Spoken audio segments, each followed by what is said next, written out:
Hello guys and welcome, and yes, joy of joys, we got a Wipeout update on the 29th that gives us a full-blown VR mode. Absolutely unbelievable this. I cannot believe it's dropped in and it's free and you need to check it out, my god.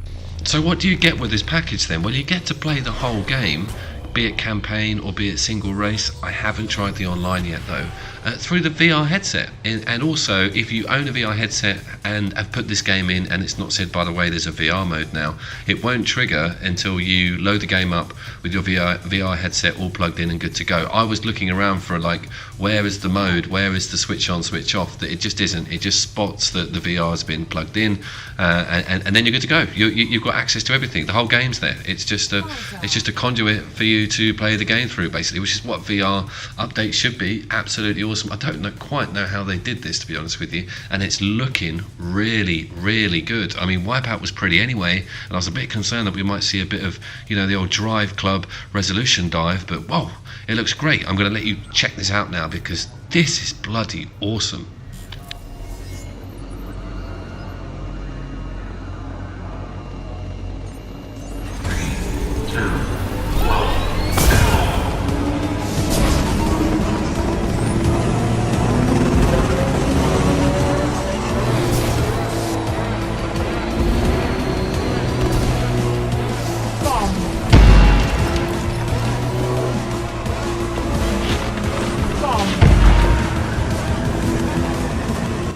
Yeah, it does take some getting used to. The bobbing up and down, some of the dives and the dips are quite literally stomach churning, but if you know VR like I do, you just get into it straight away. The first literally 10 seconds were just like, oh my god, this is way too much, but it's brilliant. Look at the detail on the ships and the sensation and the head, if you have the headphones on, and the way that the surround sound works and just the noise of these ships coming past you, they really feel large and forbidding, you know.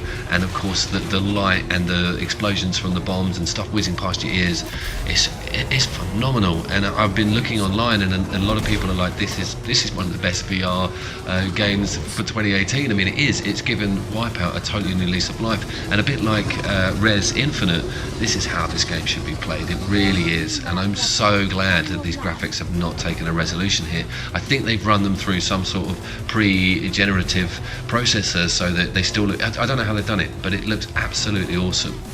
One of the next things is that the settings can be mucked around with quite a lot. So I've stuck with the default settings, which is basically to have the outside of the ship visible. Now, if you play rigs or anything like that, or even Valkyrie, you'll know that having a border really does help with the motion sickness and stuff. And if you're susceptible to motion sickness, which I am a little bit, it didn't bring hardly any of it on. I was really surprised. I had a good tweak around with these. I actually prefer the default setting. You can actually have you know, the pilot head unlocked, so you can move that around within the cockpit itself and not have those borders on. But I like them. It's really cool having seeing your cockpit and seeing, you know, the joystick down below and just looking over at the wings and stuff.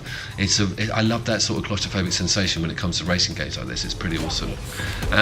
One of the things I wanted to point out as well is that I keep, like, looking behind. Looking behind is also really awesome. I'm addicted to just checking out what's going on behind me all the time, and I've never used to do it before on the old one, but that sensation of speed is massively increased.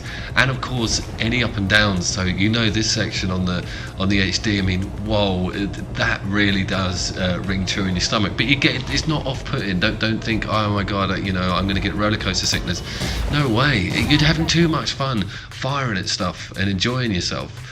The photo mode, I thought I'd better check that out as well. So I had a look at that, and that, a bit annoyingly, it's done on a jagged rotation. It's not a smooth roll around to check out the models, but I like the fact that they kept it there, and that you can really zoom in and look at the detail on these ships, because the ships are bloody amazing. Now, this is the original version, not in VR.